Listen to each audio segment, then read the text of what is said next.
Hello everyone, welcome back to my YouTube channel. So this is our part 2, chapter 6, anatomy of flowering plants, class 11th. So let's start with our today's topic, the vascular tissue system. The vascular system consists of complex tissue, the phloem and the xylem. The xylem and phloem together constitute vascular bundles. Vascular system tissue mainly दो complex tissue से बना होता है, जैसे हम लोग कहते हैं फ्लोएम एंड जाइलम, और जाइलम एंड फ्लोएम टुगेदर मिलकर बनाते हैं vascular bundle. In dicotyledon stems cambium is present between phloem and xylem. Such vascular bundles of the presence of the cambium possesses the ability to form secondary xylem and phloem tissue and hence are called open vascular bundle. Dicotyledons stems में क्या होता है कि phloem and xylem के बीच cambium presence होती है. Because of the presence of this cambium they have ability to form secondary xylem and tissues and hence they are known as open vascular bundles. In the monocotyledon, the vascular bundles have no cambium present in them, hence since they do not form secondary tissues they are referred to as closed. मोनोकॉटिलेडन में vascular bundles के बीच कोई cambium present नहीं होती और इसी reason से ये secondary tissue भी नहीं फॉर्म कर पाते, इसलिए ये क्लोज्ड vascular bundles कहलाते हैं. When xylem and vascular within a vascular bundles are arranged in alternate manner on different radii, the arrangement is called radial. जब xylem और phloem रेडियाई में ऑल्टरनेट मैनर में प्रेजेंट होता है तो हम लोग उसे कहते हैं रेडियल वस्कुलर बंडल, और ये हम लोग को रूट्स में दिखाई देता है. इन conjoined type of vascular bundle, the xylem and phloem are situated at the same radii of vascular bundle. Such vascular bundles are common in stems and leaves. The conjoined vascular bundle usually have the phloem located only on the outer side of the xylem. Conjoined vascular bundle में क्या होता है, xylem and phloem same radii में होते हैं और ये vascular bundle stems and leaves में कॉमन है. और ये कॉन्जॉइंट वस्कुलर बंडल में क्या होता है, यूजुअली जो फ्लोएम होता है वो जाइलम के आउटर साइड पे लोकेटेड होता है. जैसे कि आपका ये फर्स्ट रेडियल का एग्जांपल है, इसमें देखिए xylem phloem constitute alternate manner में लगे. ये जाइलम एंड फ्लोएम कॉन्जॉइंट है और इसमें कैम्बियम नहीं प्रेजेंट है तो ये क्लोज्ड है. ये जाइलम एंड फ्लोएम कॉन्जॉइंट है, कैम्बियम प्रेजेंट है तो ओपन वस्कुलर बंडल है. Anatomy of dicotyledon and monocotyledon plants. For a better understanding of tissue organization of roots, stems and leaves, it is convenient to study the transverse section of the mature zones of these organs. Dicotyledon's roots. The outermost layer is epidermis. Many of the epidermal cells protrude in the form of unicellular root hairs. The cortex consists of several layers of thin-walled parenchyma cells. इसमें क्या होता है, जो outer most layer होती है epidermis, जो epiderm जिसके पास बहुत सारे एपिडर्मिस सेल होते हैं वो एक रूट हेयर, बहुत सारे यूनिसेलुलर रूट हेयर्स फॉर्म करते हैं. The cortex consist of several layers of thin walled parenchyma cell with intercellular spaces. Cortex में बहुत सारे थिन वॉल्ड पैरेन्काइमा सेल होते हैं और उसमें इंटरसेलुलर स्पेसेस भी होती है, और जो इनर मोस्ट हमारी होती है वो होती है endodermis layer. It comprises of a single layer of barrel-shaped cell without any intercellular spaces. The tangential as well as radial wall of the endodermal cells have a deposition of water, impermeable waxy material suberian in the form of Casparian strip. जो endodermis layer होती है उसके पास single वो comprise किससे मतलब किस से बनी होती है, उसके पास होती है सिंगल लेयर जो कि बैरल शेप शेल में होती है, जिसके पास कोई इंटरसेलुलर स्पेसेस प्रेजेंट नहीं होती है. The tangential as well as radial wall of the endodermal cell, जो टेंजेंशियल और रेडियल वॉल होती है एंडोडर्मल सेल की, उसमें डिपोजिशन ऑफ वाटर होता है, इम्परमेबियल होती है वो. वैक्सी मटेरियल होता है जिसे हम लोग कहते हैं सुबेरियम, और ये होता है एक कैस्पेरियन स्ट्रिप के फॉर्म में. Next to endodermis lies a few layer of thick walled parenchymatous cell refers to its pericycle. Endodermis के बाद जो पैरेन्काइमेटल सेल होते हैं उसको हम लोग कहते हैं pericycle. Initiation of lateral roots and vascular cambium during the secondary growth takes place in these cells. The pith is smaller inconspicuous. इसमें secondary growth होती है और इसकी pith जो होती है small होती है और inconspicuous होती है. The parenchymatous cells which lie between the xylem and the phloem are called conjunctive tissue. जो parenchymatous cell xylem और phloem के बीच present होता है उसे हम लोग कहते हैं conjunctive tissue. These are usually there are usually 2 or 4 xylem and phloem patches. इसमें usually 2 से 4 xylem और phloem के patches दिखाई देते हैं. Later, a cambium ring develops between the xylem and phloem. All tissue on inner side of endodermis, such as pericycle, vascular bundle, and pith, constitute the stele. Later, एक cambium ring develop हो जाती है xylem and phloem के बीच, और जो endodermis के अंदर जितना भी पोर्शन होता है, जैसे कि पेरीसाइकिल, वास्कुलर बंडल, पित्त, उस सबको हम लोग कहते हैं स्टील. ये आपका एग्जाम्पल है डाइकोटिलेडन्स रूट का, जिसमें आप लेबलिंग देख सकते हैं. ये रूट हेयर है जो एपिडर्मिस से ओरिजिनेट हुआ है. कॉर्टेक्स है जिसके बीच में इंटरसेलुलर स्पेसेस प्रेजेंट है. एंडोडर्मिस है जिसके अंदर पेरीसाइकिल आता है. जाइलम आता है. जाइलम कैसा है? एक्सार्स में है. इसमें देखिए मेटाजाइलम अंदर है, प्रोटोजाइलम बाहर है. पिथ शॉर्ट है, छोटी है, और फ्लोएम प्रेजेंट है. अब हम लोग आते हैं मोनोकॉटिलिडनस रूट में. The anatomy of the monocot root is similar to the dicot root in many respects. It has epidermis, cortex, endodermis, pericycle, vascular bundle and pith. Monocot root similar होती है dicot root में many respects में. जैसे उसमें इसमें भी epidermis होता है, कॉर्टेक्स होता है, एंडोडर्मिस होता है, वस्कुलर बंडल होता है, पित्त होता है, पेरीसाइकिल होता है.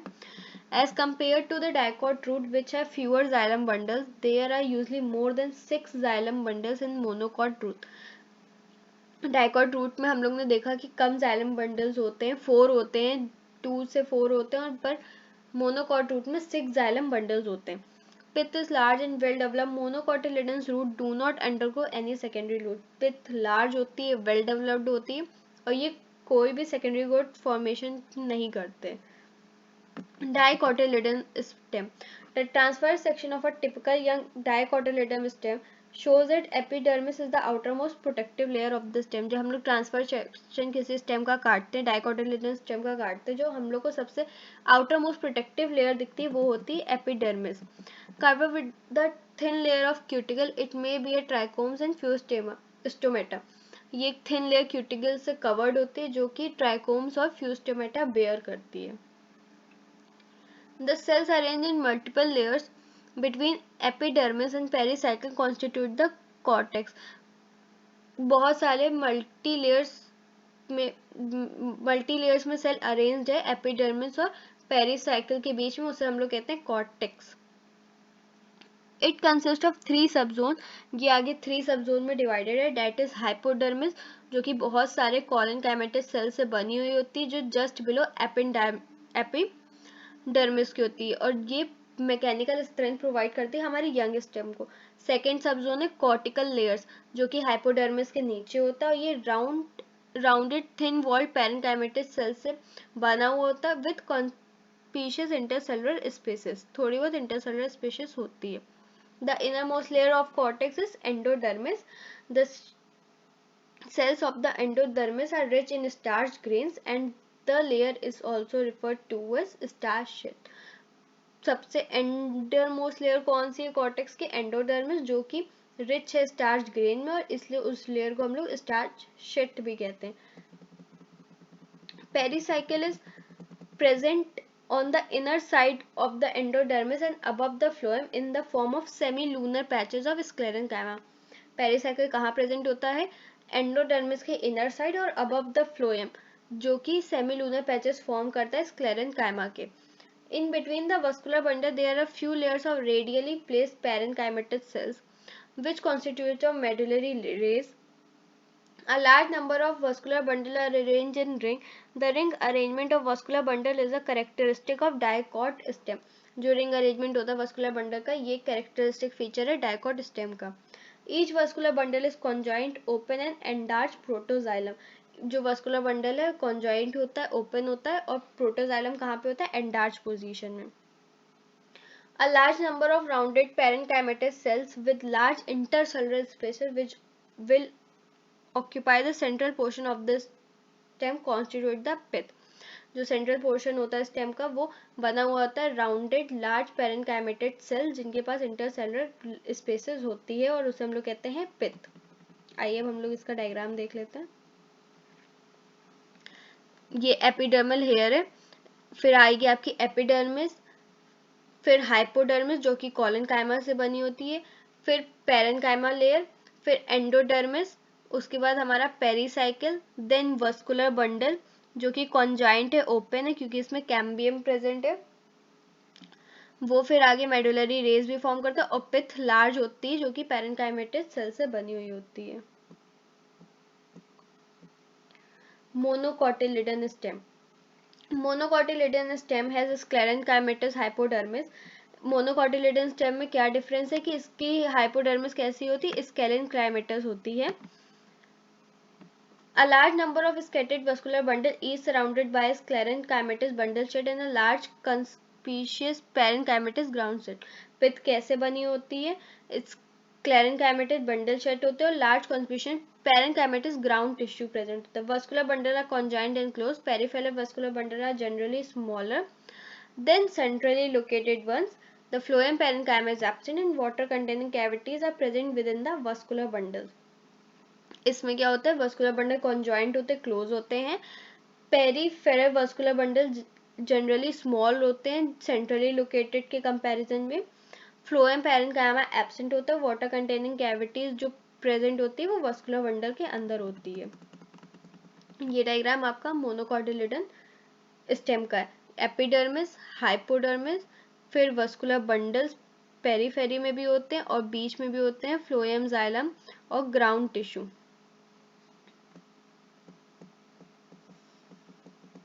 Dorsiventral leaf. The vertical section of the dorsiventral leaf through the lamina shows the three main parts, namely epidermis, mesophils and vascular system. जब हम लोग किसी भी लीफ को वर्टिकल सेक्शन में काटते हैं तो हम लोग को थ्री मेन पार्ट दिखते हैं, that is epidermis, mesophyll and vascular bundle. The epidermis which cover both the upper surface adaxial epidermis and lower surface abaxial epidermis of the leaves has a conspicuous cuticle. इसमें क्या होता है, epidermis दोनों surface को cover करती है, upper surface को भी जिसे हम लोग कहते हैं एडेक्सियल एपिडर्मिस और लोअर सरफेस को भी जिसे हम लोग कहते हैं एबेक्सियल एपिडर्मिस, और दोनों लेयर पे हम लोग पास क्यूटिकल की लेयर होती है. Abaxial epidermis generally bear more stomata than the adaxial epidermis. The latter may even lack stomata.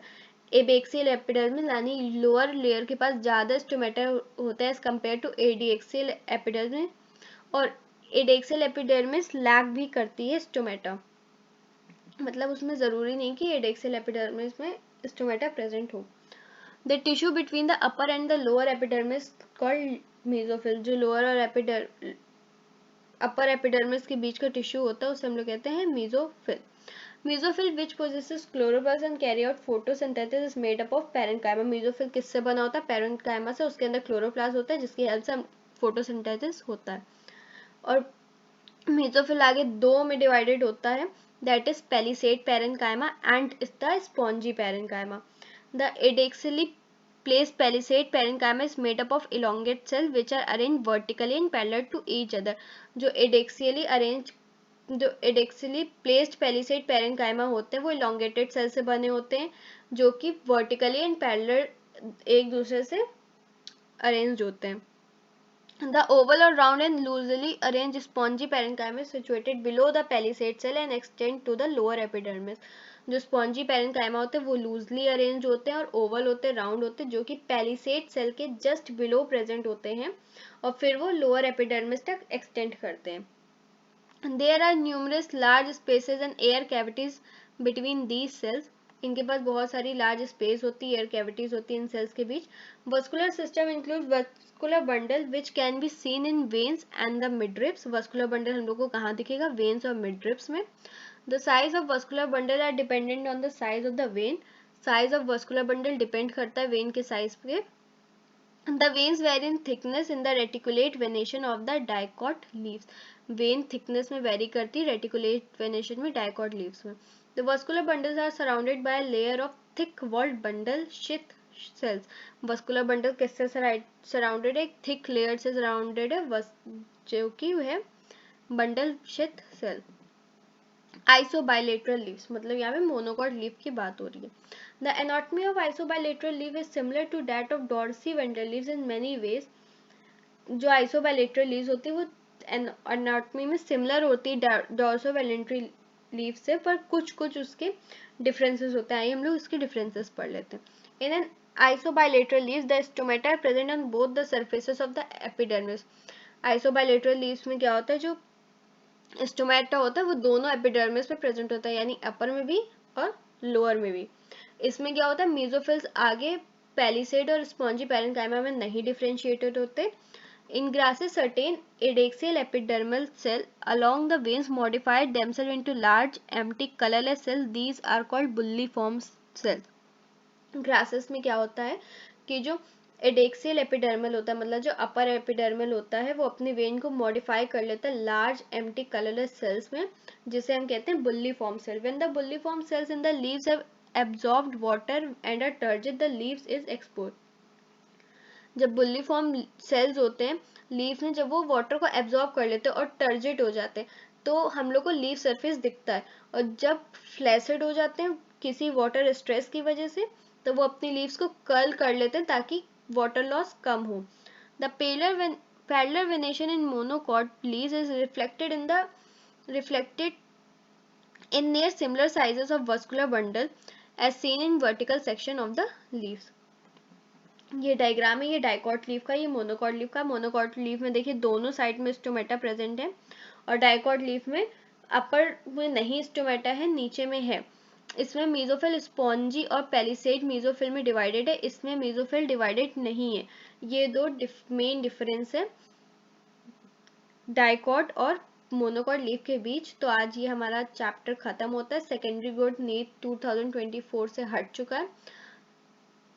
अगर आपको वीडियो अच्छी लगे तो लाइक एंड सब्सक्राइब ज़रूर करें, और ये एनसीईआरटी हाइलाइट्स के लिए आप लोगों को फॉलो करना पड़ेगा मेरा नीट एनसीईआरटी का रट्टा टेलीग्राम चैनल, जिसकी लिंक मैंने ऑलरेडी डिस्क्रिप्शन बॉक्स में दे रखी है। Thank you.